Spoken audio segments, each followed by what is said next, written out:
What is going on, guys? Welcome back to the 6th episode of the Flask tutorial series here on Neural 9. In this video, we're going to learn about session management, cookie management, and message flashing. So let us get right into it.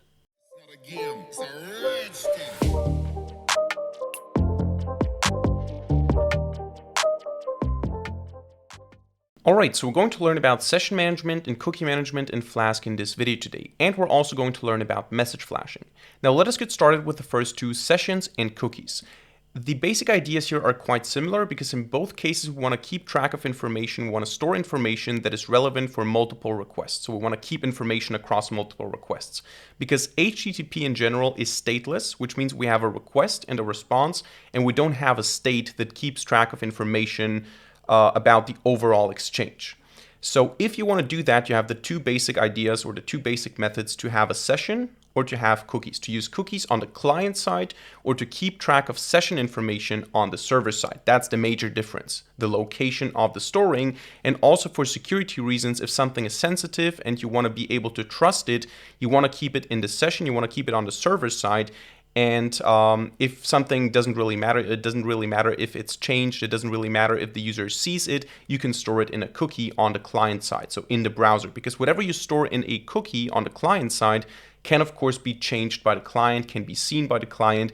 Whereas if you just provide the client with an ID, with a so-called session ID, and then you store the information for that session ID on the server, and you do all this with a secret key, you sign it with a secret key and so on, this is more secure. So these are the two things we're going to talk about here. Now, this is again our basic starting application. We have an index endpoint rendering the index HTML file, quite simple, and we have the base HTML template here that is extended by index HTML.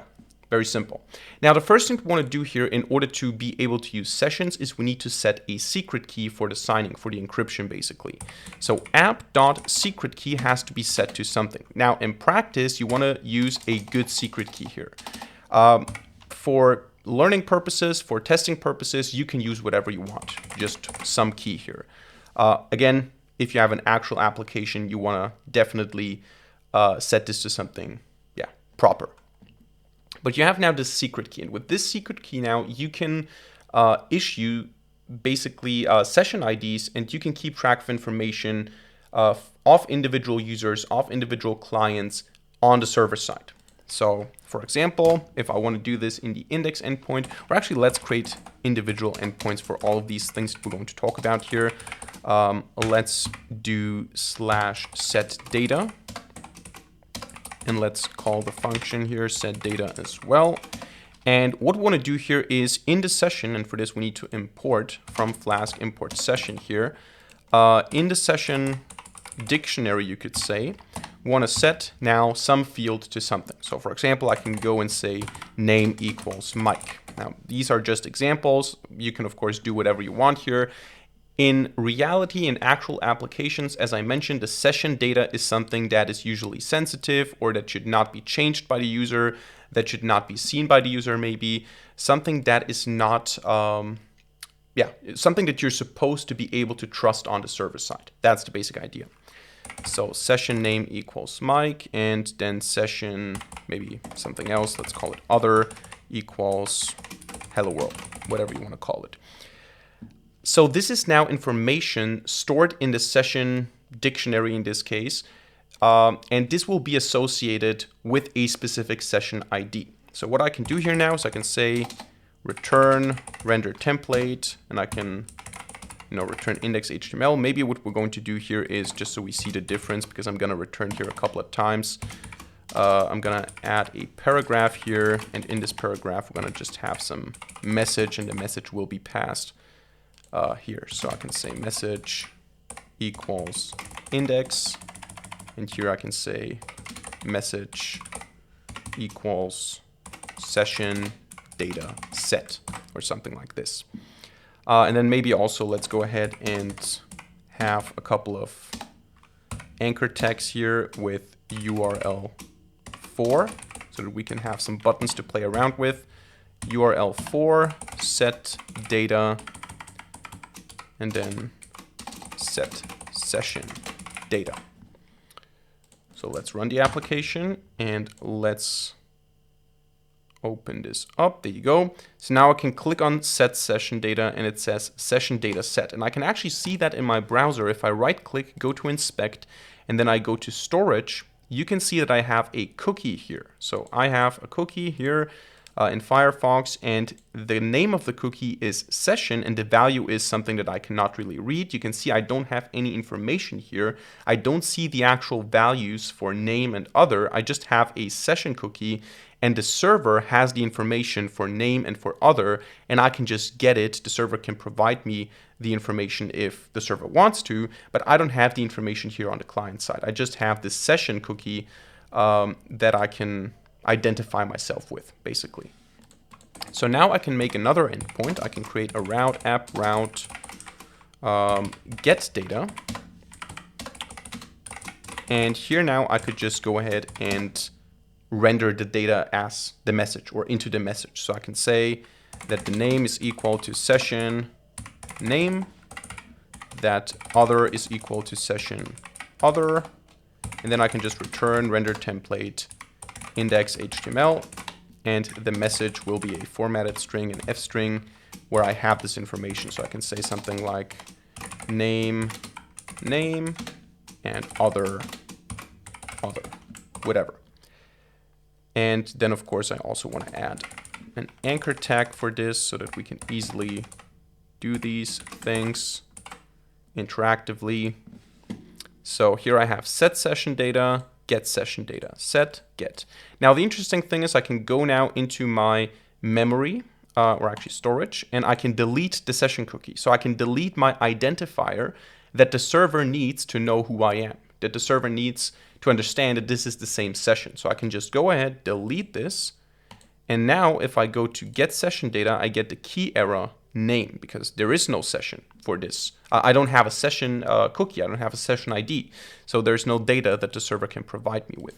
So actually what would make sense is to say something like if name in session dot keys and other in session dot keys. If that is the case, do this, else just return with the message no session found. So in this case now, get session data, no session found, set session data, get session data. There you go. So again, this is all happening on the server side. This is for security reasons. This is what you want to do if you have some sensitive information and you want information that the user cannot change. Now, we can do the same thing now, or actually before we go to cookies, let me show how you can clear a session. You can also create an endpoint app route, and then we can say clear session, and then clear session is also the function. What I can do here is I can say session.clear, and then this basically clears the session, the sessions entirely. So it clears all the session data, and I can then again just copy this and return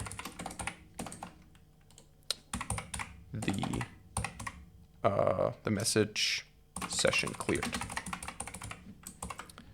So now when I run this, I don't have a link to this, so let me just add this, maybe also with a line break to get a better overview.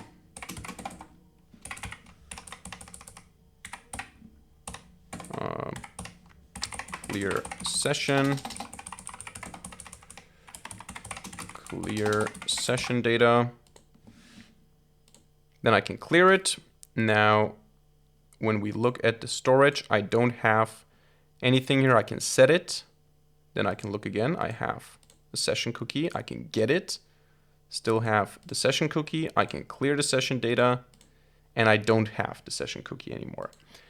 And now I cannot get it because it tells me again, no session found. So that is how you work with sessions. Now, cookies are quite similar. The important thing again is cookies are stored on the client side. Now, actually, one more thing before we get on, you can also just pop individual fields. Now, I'm not going to run this now to not spend too much time on this, but if you don't want to clear the whole session, but you only want to pop individual fields, you can also do something like session pop and then name, for example. So you can pop the name key value pair from the session, but then you would still have other. So if you have some mechanism for only reading certain parts of it, you can also only clear certain parts of it. So let us move on to the cookies now. Let's say we have a route. We want to call this route set cookie. And the method is also, or the function is also set cookie. And what we do here now is we make a response. The response instructs the browser to set a cookie. Again, this is client side. So now we cannot just set the cookie. We need to instruct the browser to set the cookie on the client side.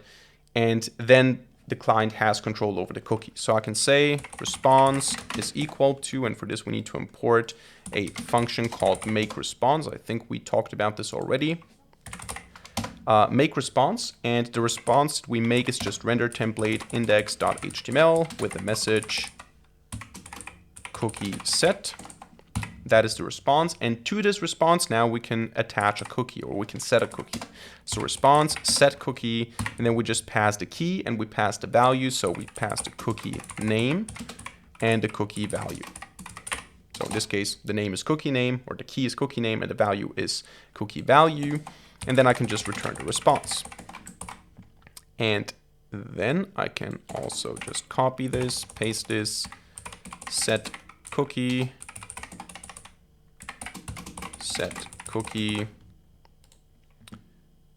and I need to run the application.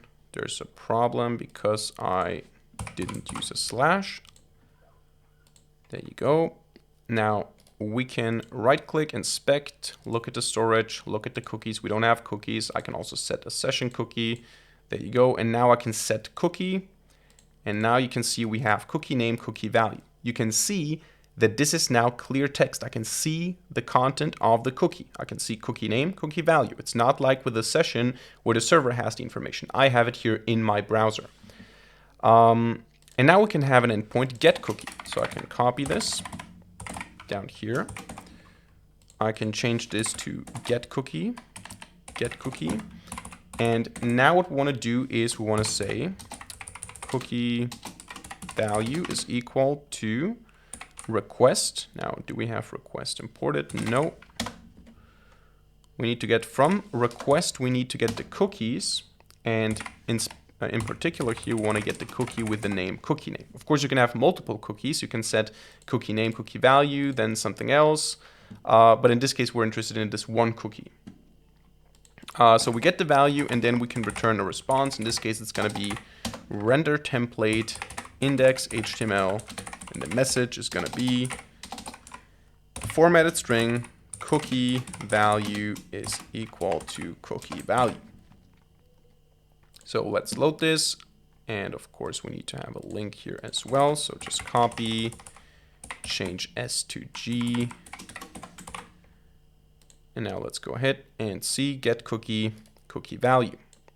So you can see again, the cookie is still here. Now the thing is, since I have control over it, I can change it. It's my browser, I can do with it whatever I want. And now if I go to get cookie, you can see that the value has changed, which shows you why the session might be a better choice in certain cases. If it's my choice, whatever I want to do with a cookie, it's my choice. I can you know, manipulate it. Maybe it's not sensitive, maybe it doesn't really matter. But if the server needs to have control about something or over something, if the server needs to be able to trust the information, then of course use the session and don't use cookies, because cookies, I can do with them whatever I want. I can set new ones, I can change them, I can do whatever I want with cookies because they're on my system, they're in my browser. Whereas the session, of course I can also change this, but I cannot change it in a meaningful way. I cannot change the value of name and other just because I changed this cookie, session cookie here. All right, what else can we do? We can also invalidate cookies, so we can remove cookies. Let's copy this here.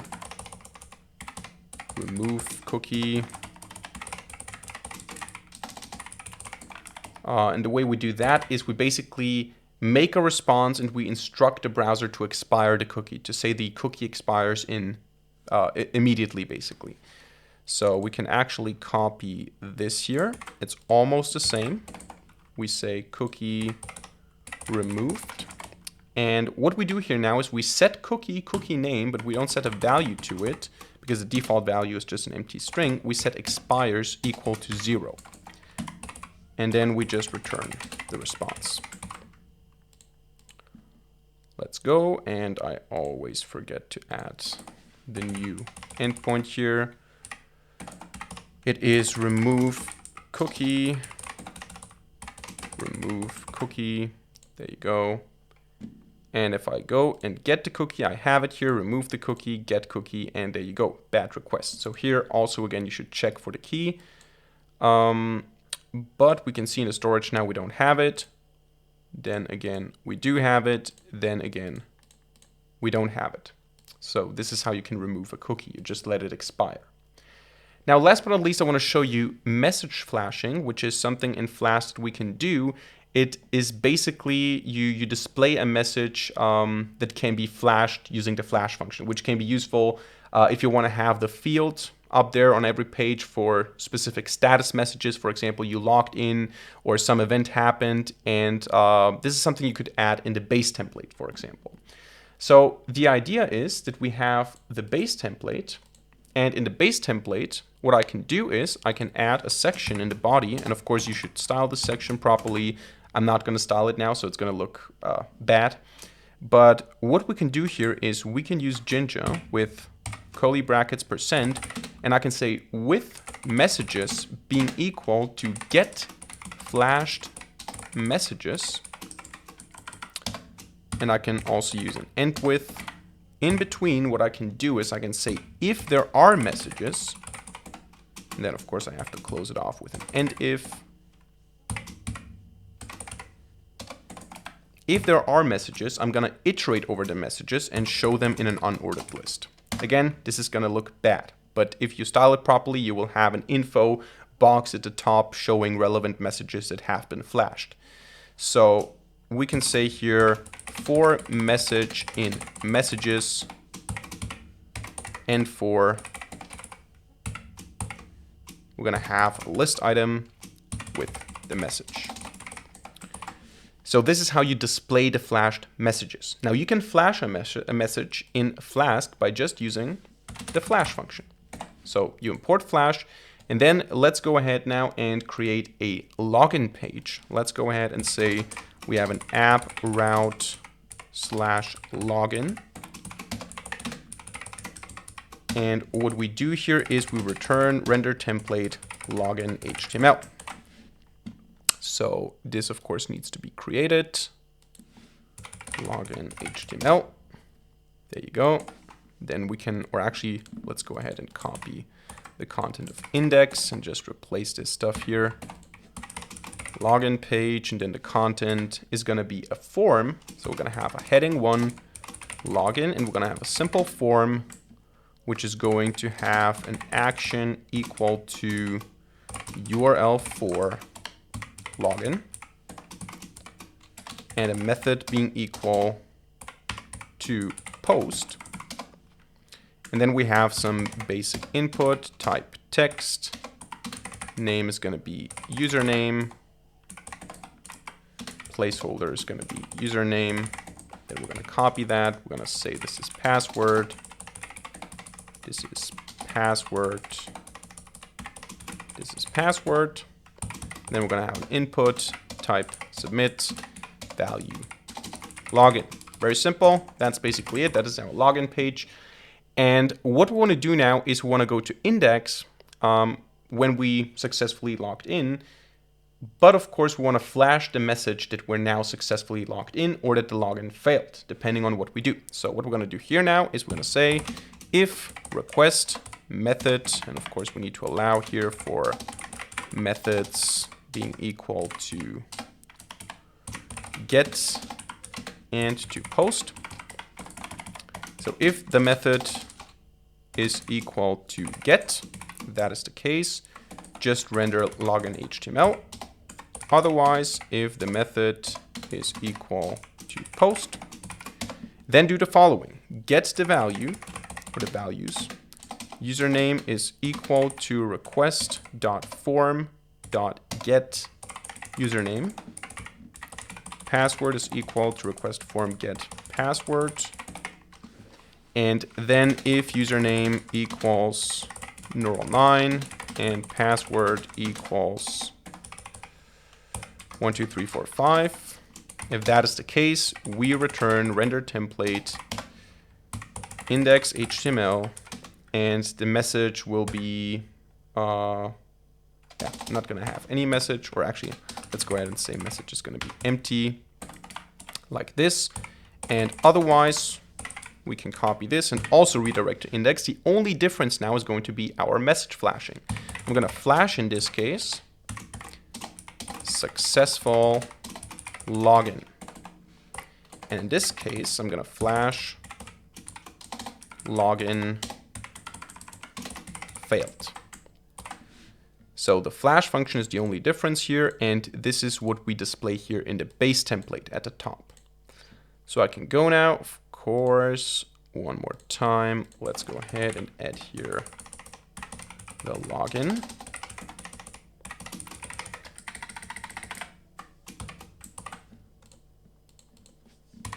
There you go. Login, and now I can say neural9, 12345, login, successful login, and now do something else, login failed. This is the message flashing. Again, usually you want to style this, you want to design this properly so that you can have just an info field at the top. So that's it for today's video. I hope you enjoyed it and hope you learned something. If so, let me know by hitting a like button and leaving a comment in the comment section down below. And of course, don't forget to subscribe to this channel and hit the notification bell to not miss a single future video for free. Other than that, thank you much for watching, see you in the next video, and bye.